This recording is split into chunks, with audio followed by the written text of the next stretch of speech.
Hello dear friends, ನಾವು ಒಂದು car ತೊಗೊಳ್ತೀವಲ್ಲ, so ಒಂದು ಒಳ್ಳೆ ಕಾರ್ ತೊಗೊಂಡ್ವಿ ಅಂತ ತಿಳ್ಕೊಳ್ಳಿ. ಆ ಕಾರ್ನ ಡ್ರೈವ್ ಮಾಡಲಿಕ್ಕೆ ಬರಲಿಲ್ಲ ಅಂತ ಅಂದರೆ ನಾವೇನು ಮಾಡ್ತೀವಿ? ಡ್ರೈವಿಂಗ್ ಸ್ಕಿಲ್ನ ಕಲಿತೀವಿ ಅಲ್ವಾ? ಸೊ ಡ್ರೈವಿಂಗ್ ಕ್ಲಾಸ್ಗೆ ಹೋಗಿ ಡ್ರೈವಿಂಗ್ ಸ್ಕಿಲ್ ಕಲಿತು, ಅಥವಾ ಯಾರಾದರೂ ನಮಗೆ, ನಿಮ್ಮ ಫ್ರೆಂಡ್ ಇರಲಿ, ನಿಮ್ಮ ಫ್ಯಾಮಿಲಿ ಮೆಂಬರ್ ಇರಲಿ, ಯಾರಿಗಾದರೂ ಡ್ರೈವಿಂಗ್ ಗೊತ್ತಿದ್ರೆ ಅವರಿಂದ ಡ್ರೈವಿಂಗ್ ಕಲಿತು ಕಾರ್ ಡ್ರೈವ್ನ ಮಾಡ್ತೀವಿ. ಯಾಕೆ? ನಾವು ಸೇಫಾಗಿರಲಿ ಆ್ಯಂಡ್ ಎದುರಿಗೆ ಬರೋ ವ್ಯಕ್ತಿಗಳು ಸೇಫ್ ಆಗಿರಲಿ, ಜೊತೆಗೆ ನಮ್ಮ ರೈಡ್ ಏನಿದೆ, ನಮ್ಮ ಆ ಕಾರ್ ರೈಡ್ ಏನಿದೆ ತುಂಬ ಸ್ಮೂತಾಗಿ ಆರಾಮಾಗಿರಲಿ ಅನ್ನೋದಕ್ಕೆ ನಾವೇನು ಮಾಡ್ತೀವಿ? ಡ್ರೈವಿಂಗ್ ಸ್ಕಿಲ್ನ ನಾವು ಕಾರನ್ನು ತಗೊಳ್ಬೇಕಾದ್ರೆ ನಾವು ಅದಕ್ಕೆ ದುಡ್ಡು ಕೂಡಿಸ್ತೀವಿ, ಸೇವಿಂಗ್ಸ್ ಮಾಡ್ತೀವಿ. ಜೊತೆಗೆ ಏನು, ಕಾರ್ ಡ್ರೈವಿಂಗ್ ನಮಗೆ ಬೇಕು, ಅಥವಾ ನಾವು ಕಾರ್ ಡ್ರೈವಿಂಗ್ನ ಕಲಿತೀವಿ, ಗೊತ್ತಿಲ್ಲದೆ ಇರೋ ಸ್ಕಿಲ್ನ ಕಲಿತೀವಿ. ಈಗ ಜೀವನ ಅಂತ ಬಂದಾಗ ನಾವು ಮಾಡುವಂಥ ಬಿಗ್ಗೆಸ್ಟ್ ಮಿಸ್ಟೇಕ್ ಏನು ಅಂತ ಅಂದರೆ, ಜೀವನದ ಸ್ಕಿಲ್, ಲೈಫ್ ಸ್ಕಿಲ್ ಕಲಿಯೋದನ್ನು ನಾವೆಲ್ಲೋ ಒಂದು ಕಡೆ ಸೈಡ್ ಲೈನ್ ಮಾಡ್ತೀವಿ. ಅದು ನಮ್ಮ ಪ್ರಿಯಾರಿಟೀಸಲ್ಲೇ ಇರಲ್ಲ. ಸೊ ಯಾವಾಗ ಸಿಚುವೇಶನ್ ತುಂಬ ನೆಗೆಟಿವ್ ಆಗುತ್ತೋ, ಇನ್ನೇನು ದಾರಿನೇ ಇಲ್ಲ ಅಂದಾಗ, ವಿಲ್ ಪವರ್ ಸಹಾಯದಿಂದ ಲಾಜಿಕಲಿ ಎಲ್ಲ ನೀವು ಟ್ರೈ ಮಾಡಿ ಆದಮೇಲೆ ಏನೂ ವರ್ಕ್ ಆಗಲಿಲ್ಲ ಅಂದಾಗ ನಾವೇನು ಮಾಡ್ತೀವಿ? ನಮ್ಮ ಜೀವನ ನಡೆಸಲಿಕ್ಕೆ ಏನು ಸ್ಕಿಲ್ ಬೇಕು ಅಂತ ಕಲೀಲಿಕ್ಕೆ ಹೋಗ್ತೀವಿ. ಸೊ ಈಗ ಒಂದು ಒಳ್ಳೆಯ ಹೆಲ್ತ್ ಬೇಕು ಅಂತ ಅಂದರೆ ಆ ಬಾಡಿಯನ್ನು ಮೇಂಟೈನ್ ಮಾಡಲಿಕ್ಕೆ ಕೂಡ ನಮಗೆ ಸ್ಕಿಲ್ ಬೇಕು. ಒಳ್ಳೆಯ ಆಹಾರದ ಬಗ್ಗೆ ನಮಗೆ ನಾಲೆಜ್ ಇರಬೇಕು, ಸ್ಕಿಲ್ ಬೇಕು. ಒಳ್ಳೆಯ ರಿಲೇಷನ್ಶಿಪ್ ಬೇಕು ಅಂತ ಅಂದರೆ, ಈಗ ಒಂದು ಮ್ಯಾರೇಜ್ ಮ್ಯಾನಿಫೆಸ್ಟ್ ಮಾಡಬೇಕು ಅಂತ ತಿಳ್ಕೊಳ್ಳಿ. ಮ್ಯಾರೇಜ್ ಆಗಿಲ್ಲ ಅಂತ ಆಯಿತು, ನೀವು ಒಂದು ಒಳ್ಳೆಯ ಪಾರ್ಟ್ನರನ್ನು ಮ್ಯಾನಿಫೆಸ್ಟ್ ಮಾಡಿದ್ರಿ ಅಂತ ಆದರೂ ಕೂಡ ಆ ರಿಲೇಷನ್ಶಿಪ್ಪನ್ನು ಉಳಿಸ್ಕೊಂಡು ಹೋಗೋದಕ್ಕೆ ನಿಮ್ಮಲ್ಲಿ ಸ್ಕಿಲ್ ಬೇಕಾಗಿರುತ್ತೆ. ಅಥವಾ ಇರೋವಂಥ ರಿಲೇಷನ್ಶಿಪ್ಪನ್ನೇ, ಹೌದಾ, ಇರುವಂಥ ರಿಲೇಷನ್ಶಿಪ್ಪನ್ನೇ ಚೆನ್ನಾಗಿ ನಡೆಸ್ಕೊಂಡು ಹೋಗಲಿಕ್ಕೂ ಕೂಡ ಅಲ್ಲಿ ಸ್ಕಿಲ್ ಬೇಕಾಗಿರುತ್ತೆ. ಕರಿಯರ್ ವಿಷಯಕ್ಕೆ ಬಂದರೆ ಆಯಿತು, ಕರಿಯರ್ ವಿಷಯಕ್ಕೆ ನಾವು ಒಳ್ಳೆ ಜಾಬ್ ಬೇಕು ಅಂತ ಹೇಳಿರ್ತೀವಿ, ಆ್ಯಂಡ್ ಅದಕ್ಕೆ ತಕ್ಕಂಥ ಸ್ಕಿಲ್ ಕೂಡ ಕಲಿತೀವಿ ನಾವು. ಆದರೆ ಎಷ್ಟು ಸಲ ನಾವು ಬೇಕಾಗಿರೋ ಜಾಬ್ ಆದಮೇಲೂ, ಓಕೆನಾ, ನಮಗೆ ಸಿಕ್ಕಿರುವಂತಹ ಜಾಬ್, ಡ್ರೀಮ್ ಜಾಬ್ ನಮ್ಗೆ ಆದಮೇಲೂ ಆ ಖುಷಿ 1 ರಿಂದ 2 ತಿಂಗಳ ತನಕ ಅಷ್ಟೇ ಲಾಸ್ಟ್ ಆಗುತ್ತೆ. ಆಮೇಲೆ ಮತ್ತೆ ಫ್ರಸ್ಟ್ರೇಷನ್, ನಾವು ಇಷ್ಟಪಟ್ಟು ಪಡೆದಂತಹ ಜಾಬ್ ಕೂಡ ನಮಗೆ ಅದರಲ್ಲೂ ಕೂಡ ಸ್ಯಾಟಿಸ್ಫ್ಯಾಕ್ಷನ್ ಇರಲ್ಲ, ಅಥವಾ ಖುಷಿ ಇರಲ್ಲ, ಹೌದಾ. ಇನ್ನು ಮನಿ ವಿಷಯಕ್ಕೆ ಬಂದರೆ, ಮನಿ ಬೇಕು ನಮ್ಮೆಲ್ಲರಿಗೂ, ನಿಜ. ಮನಿ ಸಿಕ್ಕ ತಕ್ಷಣ ಅದನ್ನು ಆ ಮನಿ ಫ್ರೀಕ್ವೆನ್ಸಿಯನ್ನು ಅಥವಾ ಆ ಮನಿಯನ್ನು ಮ್ಯಾನೇಜ್ ಮಾಡೋದಕ್ಕೆ ಕಷ್ಟಪಡೋದು, ಅಥವಾ ಮನಿ ಸಿಗದೇ ಇದ್ದಾಗ ಮನಿ ಮ್ಯಾನಿಫೆಸ್ಟ್ ಆಗಲಿ, ಹೇಗೆ ಮನಿ ಅಟ್ರಾಕ್ಟ್ ಮಾಡೋದು, ಮನಿ ಹಿಂದೆ ಹೋಗ್ತಾ ಇರೋದು, ಈ ಚೇಸ್ ಗೇಮ್ ನಡೆಯುತ್ತೆ.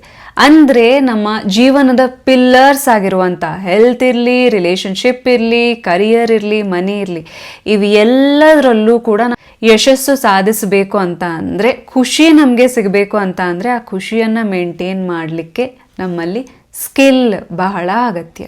ಸರಿ, ಇನ್ನು ಮ್ಯಾನಿಫೆಸ್ಟೇಷನ್ಗೂ ಸ್ಕಿಲ್ಲಿಗೂ ಏನಾದರೂ ಸಂಬಂಧ ಇದೆಯಾ? ಈ ಒಂದು ಸ್ಕಿಲ್ ನೀವೇನಾದರೂ ಕಲ್ತಿರಿ ಅಂತ ಅಂದರೆ, ಈ ಸ್ಕಿಲ್ ನಿಮ್ಮ ಮ್ಯಾನಿಫೆಸ್ಟೇಷನ್ನ ಕೀಲಿಕೈ ಅಥವಾ ನಿಮ್ಮ ಡ್ರೀಮ್ ಲೈಫ್ನ ಕೀಲಿಕೈ ಆಗಿರುತ್ತೆ. ಹಾಗಾದರೆ ಆ ಸ್ಕಿಲ್ ಯಾವುದು ಅಂತ ತಿಳ್ಕೊಳ್ಳೋದಕ್ಕಿಂತ ಮುಂಚೆ, ನನ್ನ ಹೆಸರು Sanjana, I am a healer, mindset coach. ನಿಮ್ಮೆಲ್ಲರಿಗೂ believe achieve TV Kannada YouTube ಚಾನೆಲ್ಗೆ ಪ್ರೀತಿಯ ಸ್ವಾಗತ. ನಿಮ್ಮೆಲ್ಲರ ಪ್ರೀತಿಗೆ, ಕಾನ್ಸ್ಟೆಂಟ್ ಸಪೋರ್ಟ್ಗೆ ತುಂಬ ಥ್ಯಾಂಕ್ಸ್. ಯಾರೆಲ್ಲ ಇನ್ನೂ ಸಬ್ಸ್ಕ್ರೈಬ್ ಆಗದೆ ವಿಡಿಯೋ ನೋಡ್ತಾ ಇದ್ರೆ ಈಗಲೇ ಸಬ್ಸ್ಕ್ರೈಬ್ ಮಾಡಿ, ಬೆಲ್ ಐಕನ್ ಕೂಡ ಪ್ರೆಸ್ ಮಾಡಿ. ಸೊ ಇವತ್ತಿನ ವಿಡಿಯೋ ಸ್ಟಾರ್ಟ್ ಮಾಡೋಣ. Let's get started. ನಮ್ಮೆಲ್ಲರಲ್ಲೂ ಕೂಡ ಕನಸಿದೆ, ಹೌದಾ. ಸುಂದರವಾದ ಕನಸುಗಳು ನಮ್ಮೆಲ್ಲರಲ್ಲೂ ಇದೆ. ಅದನ್ನು ಮ್ಯಾನಿಫೆಸ್ಟ್ ಮಾಡಬೇಕು ಅಂತ ನಾವೆಲ್ಲರೂ ಕೂಡ ಲಾಜಿಕಲಿ ಅಥವಾ ಲಾ ಆಫ್ ಅಟ್ರಾಕ್ಷನ್ ಸಹಾಯದಿಂದ ಎಲ್ಲ ಕಡೆಯಿಂದ ನಾವು ಪ್ರಯತ್ನ ಅಂತೂ ಮಾಡ್ತಾ ಇದ್ದೀವಿ. ನಮ್ಮ ಮ್ಯಾನಿಫೆಸ್ಟೇಷನ್ ಜರ್ನಿ, ಆ್ಯಕ್ಚುಲಿ ಮ್ಯಾನಿಫೆಸ್ಟೇಷನ್ ಅಂತ ಅಂದ್ರೆ ನಮ್ಮ ಕನಸನ್ನು ನನಸು ಮಾಡ್ಕೊಳ್ಳುವಂಥ ಒಂದು ಬ್ಯೂಟಿಫುಲ್ ಆದ ಪ್ರಾಸೆಸ್. ಸೊ ಈ ಜರ್ನಿಗೆ ಅಡ್ಡ ಆಗುವಂಥದ್ದು ಯಾವುದು ಅಂತ ಅಂದರೆ, ನಮ್ಮ ಇಮೋಷ್ನಲ್ ಬ್ಲಾಕ್ಸ್, ಅಥವಾ ನಮ್ಮ ಇಮೋಷ್ನಲ್ ಬ್ಲಾಕ್ಸ್ ಅಂತ ಅಂದರೆ ಏನು? ಈಗ ಚೈಲ್ಡ್ಹುಡಲ್ಲಿ ಒಂದು ಮಗುಗೆ ಯಾರು ರೆಸ್ಪೆಕ್ಟ್ ಕೊಡದೇ ಇದ್ದಾಗ, ಇಂಪಾರ್ಟೆನ್ಸ್ ಕೊಡದೇ ಇದ್ದಾಗ, ಸೊ ಆ ಮಗು ದೊಡ್ಡವರಾಗಿ ಏನಾಗುತ್ತೆ ಅಂತ ಅಂದರೆ, I am not good enough, ಅಥವಾ ನಾನು ಒಳ್ಳೆಯದಕ್ಕೆ ಅರ್ಹ ಅಲ್ವಾ, ನಾ ಎಲ್ಲದನ್ನು ಪ್ರೂವ್ ಮಾಡೇ ಪಡಿಬೇಕಾ ಅನ್ನೋ ಭಾವನೆ. ಅದು ಒಂದು ರೀತಿಯ ಇಮೋಷ್ನಲ್ ಬ್ಲಾಕ್, ಅಥವಾ ಸೆಲ್ಫ್ ಕಾನ್ಫಿಡೆನ್ಸ್ ಇಲ್ಲದೆ ಇರೋದು, ಸೆಲ್ಫ್ ಕ್ರಿಟಿಸಿಸಮ್ ಇರೋದು, ಅಥವಾ ಸೆಲ್ಫ್ ಡೌಟ್ ಇರುವಂಥದ್ದು ಆ ಮಗುಗೆ ಬೆಳೀತಾ ಹೋಗುತ್ತೆ, ದೊಡ್ಡವರಾಗ್ತಾ ಇದೆ. ಅದು ಒಂದು ರೀತಿ ಇಮೋಷ್ನಲ್ ಬ್ಲಾಕ್ ಆಗಿ ಇರುತ್ತೆ. ಇನ್ನೊಂದು ಇಮೋಷ್ನಲ್ ಬ್ಲಾಕ್ ಅಂತ ಅಂದರೆ, ಸೊ ನಮ್ಮೆಲ್ಲರಲ್ಲೂ ಕೂಡ ನಮ್ಮ ಭಾವನೆಗಳನ್ನು ಸಪ್ರೆಸ್ ಮಾಡುವಂಥ ಹ್ಯಾಬಿಟ್ ಇರುತ್ತೆ, ಹೌದಾ. ಕೆಲವೊಂದ್ಸಲ ಹೊರಗಡೆ ಇರಲಿ, ಮನೆ ಒಳಗಡೆ ಇರಲಿ, ಮನೆ ಶಾಂತಿ ಇರಲಪ್ಪ, ಪರವಾಗಿಲ್ಲ, ನಾನು ಅಡ್ಜಸ್ಟ್ ಮಾಡಿಕೊಂಡ್ರೂ ಪರವಾಗಿಲ್ಲ, ನಾನು ಕಾಂಪ್ರಮೈಸ್ ಆದರೂ ಪರವಾಗಿಲ್ಲ, ನನ್ನ ಮನಸ್ಸಿಗೆ ಎಷ್ಟೇ ಹಿಂಸೆ ಆಗ್ತಾ ಇದ್ರೂ ಪರವಾಗಿಲ್ಲ. ಸೊ ಇವನ್ನೆಲ್ಲ ಶಾಂತಿಗೋಸ್ಕರ, ನೆಮ್ಮದಿ ಇರಲಿ ಮನೆಯಲ್ಲಿ, ನಾನು ಬೇಕಾದರೆ ನನ್ನ ನೆಮ್ಮದಿ ತ್ಯಾಗ ಮಾಡಿ ಆದರೂ ನಾನು ನನ್ನ ಇಮೋಷನ್ಸ್ನ ಸಪ್ರೆಸ್ ಮಾಡ್ತೀನಿ ಅಂತ ಅಂದರೆ, ನಿಮ್ಮಲ್ಲಿ ನಿಮ್ಮ ಇಮೋಷನ್ಸ್ನ ಸಪ್ರೆಸ್ ಮಾಡುವಂಥ ಹ್ಯಾಬಿಟ್ ಇದೆ ಅಂತ ಅಂದರೆ, ಇದು ಒಂದು ರೀತಿ ಇಮೋಷ್ನಲ್ ಬ್ಲಾಕ್ ಆಗಿ ವರ್ಕ್ ಆಗುತ್ತೆ. ಈಗ ಒಂದು ರೀತಿ ನಿಮಗೆ ಕಾನ್ಸ್ಟೆಂಟ್ ಆಗಿ ಪ್ರೂವಿಂಗ್ ಹ್ಯಾಬಿಟ್ ಇದೆ ಅಂತ ತಿಳ್ಕೊಳ್ಳಿ. ಪಾಸ್ಟಲ್ಲಿ ಏನೋ ಒಂದು ಟ್ರಾಮಾ ಅಥವಾ ಏನೋ ಒಂದು ನೆಗೆಟಿವ್ ಇನ್ಸಿಡೆಂಟ್ ಆಗಿರುತ್ತೆ. ಸೊ ಅದನ್ನು ನೀವು ಎಕ್ಸ್ಪ್ರೆಸ್ ಮಾಡುವಂಗಿರಲ್ಲ, ಎಕ್ಸ್ಪ್ರೆಸ್ ಮಾಡಿದರೆ ಯಾರು ಜಡ್ಜ್ ಮಾಡ್ತಾರೆ ಅನ್ನೋ ಭಯ ಇರುತ್ತೆ. ಇವೆಲ್ಲ ಇಮೋಷ್ನಲ್ ಬ್ಲಾಕ್ಸ್ ಎಲ್ಲಿ ಸ್ಟೋರ್ ಆಗಿರುತ್ತೆ? ನಮ್ಮ ಒಳಗಡೆನೆ ಸ್ಟೋರ್ ಆಗಿರುತ್ತೆ. ಇವೆಲ್ಲ ಆಯ್ತಾ, ಇವೆಲ್ಲ ಇಮೋಷ್ನಲ್ ಬ್ಲಾಕ್ಸ್ ನಮ್ಮ ಒಳಗಡೆನೇ ಇರುತ್ತೆ. ಆದರೆ ಇವೆಲ್ಲ ಬೇಡ, ನಾವೊಂದು ಹೊಸ ಲೈಫ್, ಒಳ್ಳೆಯ ಲೈಫ್ನ ಅಟ್ರಾಕ್ಟ್ ಮಾಡಬೇಕು ಅಂತ ಸುಮಾರಷ್ಟು ಮ್ಯಾನಿಫೆಸ್ಟೇಷನ್ ಟೆಕ್ನಿಕ್ ಟ್ರೈ ಮಾಡ್ತೀವಿ, ಆಫರ್ಮೇಷನ್ ಹೇಳ್ತೀವಿ, ಯಾಕೆ ವರ್ಕ್ ಆಗ್ತಾ ಇರಲ್ಲ? ಪ್ರಾಬ್ಲಮ್ ಲಾ ಆಫ್ ಅಟ್ರಾಕ್ಷನ್ನಲ್ಲಿ ಅಥವಾ ಆಫರ್ಮೇಷನ್ ವಿಜುವಲೈಸೇಷನ್ನಲ್ಲಿ ಇದೆಯಾ, ಅಥವಾ ನಮ್ಮ ಒಳಗಡೆನೇ ಸ್ಟೋರ್ ಆಗಿರುವಂತಹ ಇಮೋಷ್ನಲ್ ಬ್ಲಾಕ್ಸಲ್ಲಿ ಇದೆಯಾ?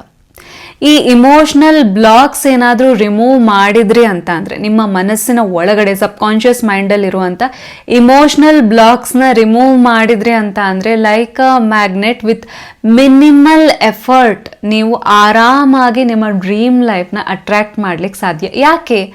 ನೀವು ಎನರ್ಜಿ, ನಿಮ್ಮ ಡಿಸೈರ್ಸ್ ಕೂಡ ಎನರ್ಜಿ. ನಿಮ್ಮ ಇಮೋಷ್ನಲ್ ಬ್ಲಾಕೇಜಸ್ ಏನಿದೆ, ನಿಮ್ಮ ಮನಸ್ಸಿನಲ್ಲಿ ಇರುವಂಥ ಇಮೋಷ್ನಲ್ ಬ್ಲಾಕ್ಸ್ ಎಲ್ಲೋ ಒಂದು ಕಡೆ ರಿಲೀಸ್ ಆಗ್ತಾ ಇದ್ದಂಗೆ ಮನಸ್ಸು ಫಸ್ಟ್ ನಿರಾಳ ಆಗುತ್ತೆ, ಹಾಯ್ ಆಗುತ್ತೆ. ಆ್ಯಂಡ್ ಆಲ್ಸೋ ಏನಂತ ಅಂದರೆ, ನಿಮ್ಮಲ್ಲಿ ಕಾನ್ಫಿಡೆನ್ಸ್ ಇರಲಿ, ಆ ಇನ್ಸೆಕ್ಯೂರಿಟಿ ಕಮ್ಮಿ ಆಗಿ ಒಂದು ರೀತಿ ನಿಮ್ಮನ್ನು ನೀವು ನಂಬಲಿಕ್ಕೆ ಸ್ಟಾರ್ಟ್ ಮಾಡ್ತೀರಾ. ಪಾಸಿಟಿವ್ ಎನರ್ಜಿ ಆರಾ ಇರಲಿ, ಎನರ್ಜಿ ಫೀಲ್ಡಲ್ಲಿ ಪಾಸಿಟಿವಿಟಿ ಇರುತ್ತೆ. ಆ್ಯಂಡ್ ನಿಮ್ಮ ಡಿಸೈರ್ಸ್, ಪಾಸಿಟಿವ್ ಡಿಸೈರ್ಸ್ ನೀವು ಲೈಕ್ ಅ ಮ್ಯಾಗ್ನೆಟ್ ಅಟ್ರಾಕ್ಟ್ ಮಾಡ್ತಾ. ಒಂದು ಸ್ಕಿಲ್ ಏನಿದೆ, ಇದು ನಿಮಗೆ ನಿಮ್ಮ ಲೈಫ್ ಟೈಮಲ್ಲಿ ಕೊಡುವಂಥ ಅತ್ಯಂತ ಅಮೂಲ್ಯವಾದ ಉಡುಗೊರೆ ಆಗಿರುತ್ತೆ, ದ ಬೆಸ್ಟ್ ಗಿಫ್ಟ್ ಆಗಿರುತ್ತೆ. ಸೊ ಆ ಸ್ಕಿಲ್ ಯಾವುದು ಅಂತ ಅಂದರೆ, ನಿಮ್ಮನ್ನು ನೀವು ಹೀಲ್ ಮಾಡ್ಕೊಳ್ಳುವಂತಹ ಸ್ಕಿಲ್. ಹೌದು, ನೀವು ಕೂಡ ನಿಮ್ಮಲ್ಲಿರುವಂತಹ ಇಮೋಷ್ನಲ್ ಬ್ಲಾಕ್ಸ್ನ ಹೀಲ್ ಮಾಡಬೇಕಾ, ನಿಮ್ಮನ್ನು ನೀವು ಹೀಲ್ ಮಾಡೋದನ್ನು ಕಲಿಬೇಕಾ? ನಿಮ್ಮ ಲೈಫ್ನ ಪಿಲ್ಲರ್ಸ್ ಆದ ಹೆಲ್ತ್ ಇರಲಿ, ರಿಲೇಷನ್ಶಿಪ್ ಇರಲಿ, ಕರಿಯರ್ ಇರಲಿ, ಮನಿ ಇರಲಿ, ಈ 4 ಆಸ್ಪೆಕ್ಟಲ್ಲಿ ಸಕ್ಸಸ್ನ ಕಾಣುವಂತಹ ಸೀಕ್ರೆಟ್ನ ತಿಳ್ಕೊಳ್ಬೇಕಾ, ಸಕ್ಸಸ್ನ ಕಾಣಬೇಕಾ? ಆ್ಯಂಡ್ ಆಲ್ಸೋ ಏನಂತ ಅಂದರೆ, ಮ್ಯಾನಿಫೆಸ್ಟೇಷನ್ ಅಡ್ವಾನ್ಸ್ಡ್ ಲೆವೆಲಲ್ಲಿ ಲಾ ಆಫ್ ಅಟ್ರಾಕ್ಷನ್ನ ಫಾಲೋ ಮಾಡೋದು ಹೇಗೆ? NLP, neuro linguistic programming, law of ಅಟ್ರಾಕ್ಷನ್ನ ಮಾಸ್ಟರ್ ಪವರ್ ಅಂತಲೂ ಹೇಳ್ಬೋದು ಇದು. ಸೊ ಇದನ್ನು ನೀವು ಕಲಿಬೇಕಾ? ಸೊ ಒಟ್ಟಾರೆ ನಿಮ್ಮ ಲೈಫ್ನ ಸ್ಟ್ರಗಲ್ಸ್ಗೆ ಫುಲ್ ಸ್ಟಾಪ್ ಇಡಲು ನೀವು ಸಿದ್ಧರಾಗಿದ್ದೀರಾ? ಹಾಗಾದರೆ ಇದೇ ತಿಂಗಳು ಜೂನ್ 23ರಿಂದ ಜುಲೈ 23ರ ತನಕ 30 ದಿನಗಳ ಮೋಸ್ಟ್ ಅಮೇಝಿಂಗ್, ಮೋಸ್ಟ್ ಸಕ್ಸಸ್ಫುಲ್ ರಿಸಲ್ಟ್ನ ಕ್ರಿಯೇಟ್ ಮಾಡಿರುವಂತಹ ಮಾಸ್ಟರ್ ಕ್ಲಾಸ್ ಮತ್ತೆ ಬರ್ತಾ ಇದೆ. ಇದರ ಡೀಟೇಲ್ಸ್ ನಿಮ್ಮ ಸ್ಕ್ರೀನ್ ಮುಂದೆ ಇದೆ. ಯಾರಿಗೆಲ್ಲ ಇಂಟ್ರೆಸ್ಟ್ ಇದೆ ಖಂಡಿತವಾಗಿಯೂ ನೀವು ವಾಟ್ಸಪ್ ಮಾಡ್ಬೋದು, ಇದರ ಕಂಪ್ಲೀಟ್ ಡೀಟೇಲ್ಸ್ನ ಪಡ್ಕೊಳ್ಬಹುದು. Master class which is close to my heart. ಈ 30 ಡೇಸ್ ಮಾಸ್ಟರ್ ಕ್ಲಾಸ್ ಏನಿದೆ, ಇದು ಸುಮಾರಷ್ಟು ಬ್ಯಾಚಸ್ ಆಗಿದೆ. ಪ್ರತಿಯೊಂದು ಬ್ಯಾಚ್ ಕ್ರಿಯೇಟ್ ಮಾಡುವಂಥ ರಿಸಲ್ಟೇ ಬೇರೆ. ಸೊ ಹೆಲ್ತ್ ವಿಷಯದಲ್ಲಿ ಒಳ್ಳೆ ಅಮೇಝಿಂಗ್ ಹೆಲ್ತ್ ಮ್ಯಾನಿಫೆಸ್ಟ್ ಮಾಡಿದ್ದಾಗಿರ್ಬೋದು, ಅಥವಾ ರಿಲೇಷನ್ಶಿಪ್ ವಿಷಯಕ್ಕೆ ಬಂದರೆ ಒಳ್ಳೆಯ ರಿಲೇಷನ್ಶಿಪ್, ಇಷ್ಟು ವರ್ಷದಿಂದ ಮದುವೆ ಆಗದೆ ಸೊ ತಮ್ಮನ್ನು ತಾವು ಟ್ಯೂನ್ ಇನ್ ಮಾಡಿದಾಗ, ಒಳ್ಳೆಯ ಫ್ರೀಕ್ವೆನ್ಸಿಗೆ ಟ್ಯೂನ್ ಇನ್ ಮಾಡಿದಾಗ ಅಮೇಝಿಂಗ್ ಆದ ಲೈಫ್ ಪಾರ್ಟ್ನರ್ ಅಟ್ರಾಕ್ಟ್ ಮಾಡಿರೋದಿದೆ. ಇರುವಂತಹ ಸಂಬಂಧಗಳೇ ಹಸ್ಬೆಂಡ್ ಒಟ್ಟಿಗಿರ್ಬೋದು, ಅಥವಾ ವೈಫ್ ಒಟ್ಟಿಗಿರ್ಬೋದು, ಅಪ್ಪ ಅಮ್ಮ, ಇನ್ಲಾಸ್ ಒಟ್ಟಿಗೆ ಇರುವಂಥ ಸಂಬಂಧ. ಸೊ ಎಷ್ಟೇ ಮಿಸ್ಅಂಡರ್ಸ್ಟ್ಯಾಂಡಿಂಗ್ ಇದ್ರೂ 30 ಡೇಸ್ ತಮ್ಮ ಮೇಲೆ ತಾವು ವರ್ಕ್ ಮಾಡಿ ತಮ್ಮ ಕೌಟುಂಬಿಕ ಏನು ಕಲಹಗಳಿದೆ ಅಥವಾ ಸಮಸ್ಯೆಗಳಿಂದ ಹೊರಗೆ ಬಂದು ಆರಾಮಾದ ಲೈಫ್ನ ಲೀಡ್ ಮಾಡಿರೋದಿದೆ. ಒಳ್ಳೆ ಜಾಬ್ ಆಪರ್ಚುನಿಟಿ ಅಟ್ರಾಕ್ಟ್ ಮಾಡಿರೋದಿದೆ. ಆ್ಯಂಡ್ ಆಲ್ಸೋ ಇಷ್ಟೋ ವರ್ಷದ ಡಿಪ್ರೆಷನಿಂದ ಹೊರಗೆ ಬಂದು ಅಮೇಝಿಂಗ್ ಆದ ಖುಷಿಯಿಂದ ಕೂಡಿರುವಂತಹ ಲೈಫ್ನ ಲೀಡ್ ಮಾಡ್ತಾ ಇರುವಂತಹ ಹಲವಾರು ಎಕ್ಸಾಂಪಲ್ ಇದೆ. ಆ್ಯಂಡ್ ಮನಿ ವಿಷಯಕ್ಕೆ ಬರೋದಾದರೆ ಅಮೇಝಿಂಗ್ ಆಗಿ ಮನಿಯನ್ನು ಅಟ್ರಾಕ್ಟ್ ಮಾಡಿರುವಂಥ ಉದಾಹರಣೆ ಇದೆ. ಸೊ ಇಷ್ಟು ಅಮೇಝಿಂಗ್ ಆದ ರಿಸಲ್ಟ್ನ ಕ್ರಿಯೇಟ್ ಮಾಡಿರುವಂತಹ ಮಾಸ್ಟರ್ ಕ್ಲಾಸ್ ಮತ್ತೆ ಬರ್ತಾ ಇದೆ. ಆ್ಯಂಡ್ ಇನ್ನೊಂದು ಅಂತ ಅಂದರೆ, ನಿಮ್ಮ ಪ್ರಾಬ್ಲಮ್ಸ್ ಇರಲಿ ಅಥವಾ ಟ್ರಾಮಾ ಇರಲಿ, ಏನೇ ನೆಗೆಟಿವ್ ಸಿಚುವೇಶನ್ ಇರಲಿ, ಸ್ಟ್ರಗಲ್ ಇರಲಿ, ಅದು ಎಲ್ಲದಕ್ಕೂ ಉತ್ತರ ನಿಮ್ಮ ಒಳಗಡೆನೇ ಇದೆ. ನಿಮ್ಮ ಒಳಗಡೆ ಅಥವಾ ನಿಮ್ಮೊಟ್ಟಿಗೆ ನೀವು ಕನೆಕ್ಟ್ ಮಾಡಲಿಕ್ಕೆ ಒಂದು ಬ್ರಿಡ್ಜ್ ಆಗಿ ಆ್ಯಕ್ಟ್ ಮಾಡುವಂತಹದ್ದು ಈ ಮಾಸ್ಟರ್ ಕ್ಲಾಸ್. ಯಾರಿಗೆಲ್ಲ ಇಂಟ್ರೆಸ್ಟ್ ಇದೆ ಖಂಡಿತ ಜಾಯ್ನ್ ಆಗ್ಬೋದು. ನಿಮ್ಮ ಸ್ಟ್ರಗಲ್ನ ಎಂಡ್ ಮಾಡಲಿಕ್ಕೆ, ಫುಲ್ ಸ್ಟಾಪ್ ಇಡಲಿಕ್ಕೆ ಯಾರೆಲ್ಲ ರೆಡಿ ಇದ್ದೀರಾ ಖಂಡಿತವಾಗಿಯೂ ಜಾಯ್ನ್ ಆಗಿ. ಸೀಟ್ಸ್ ಲಿಮಿಟೆಡ್ ಇರೋದ್ರಿಂದ ದಯವಿಟ್ಟು ಲಾಸ್ಟ್ ಮೊಮೆಂಟ್ ರಿಜಿಸ್ಟ್ರೇಷನನ್ನು ಅವಾಯ್ಡ್ ಮಾಡಿ. ನಿಮ್ಮೆಲ್ಲರಿಗೂ ಒಳ್ಳೆಯದಾಗಲಿ. Thanks for watching. Thank you so much.